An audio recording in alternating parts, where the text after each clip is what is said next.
Prince Harry's back home in the UK from his tour in Afghanistan, and military sources suggest there are no plans for him to return for another tour.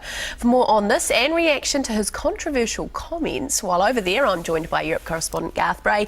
Thanks for joining us, Garth. This whole Prince Harry thing, it seems to be the PlayStation comment hit the rawest nerve.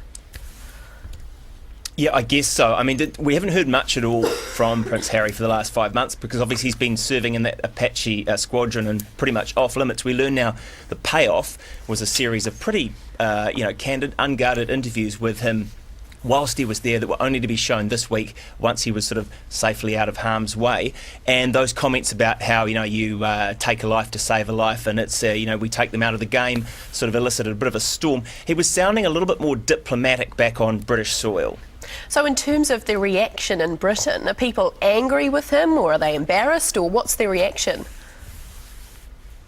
Well, I think they've been watching closely to see how he phrased himself. He gave a brief interview. We've got a clip of that when he returned to RAF Brize Norton about in the last 24 hours. Let's have a listen to what he had to say. But it's been great. I mean, it's a hell of an experience. Really proud of the guys, the whole squadron, and obviously everybody else out there. Everything seems to be going the right direction. It's very different to when I was last out there. But yeah, just thrilled to be back. I mean, been a blue sky in Cyprus, bit of decompression, some comedy, and back to the snow. So no, four and a half months. It's gone really quickly, but I'm very, very happy to be back. Garth, what does this do? I guess that's... Oh, you carry on. Oh, go on. I was just going to say, what does this do for his already damaged image? Because we had the nudie running over in the States, and what does this do now? I guess he's getting quite a reputation as being that real party boy even more.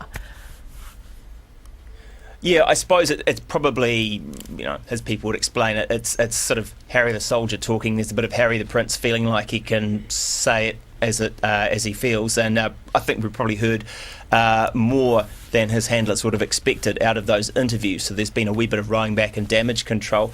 I guess the bigger picture here is he's probably about to become sort of fourth in line to the throne rather than third. You can't really go changing the guy.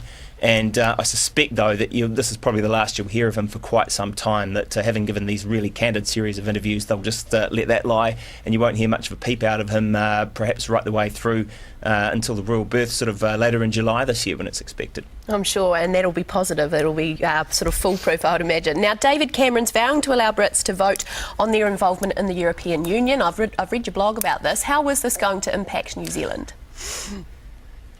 Wow, it's a bit tricky to see whether or not they'll even fall out. I mean, the bookies at the moment are giving better odds that that David Cameron won't actually make it to the next election as leader of the Tories than that they'll actually sort of eventually drop out of Europe. I guess his chances have probably improved. A lot of this has been about sort of the domestic politics and getting his own people on side behind him.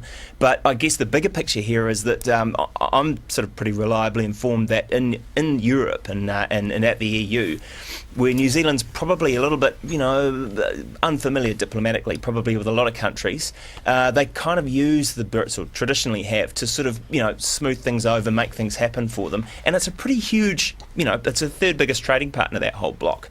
So it's a big money prize for a lot of our exporters. A lot of the rules they set affect the way that business is done right around the world. And with Britain sort of not in the mix, that makes it harder for us to get headway. We're going to have to get friendly with a whole bunch of people and learn a bunch of new languages. Well, Garth, thank you very much. Lovely to talk to you. That's our Europe correspondent, Garth Bray.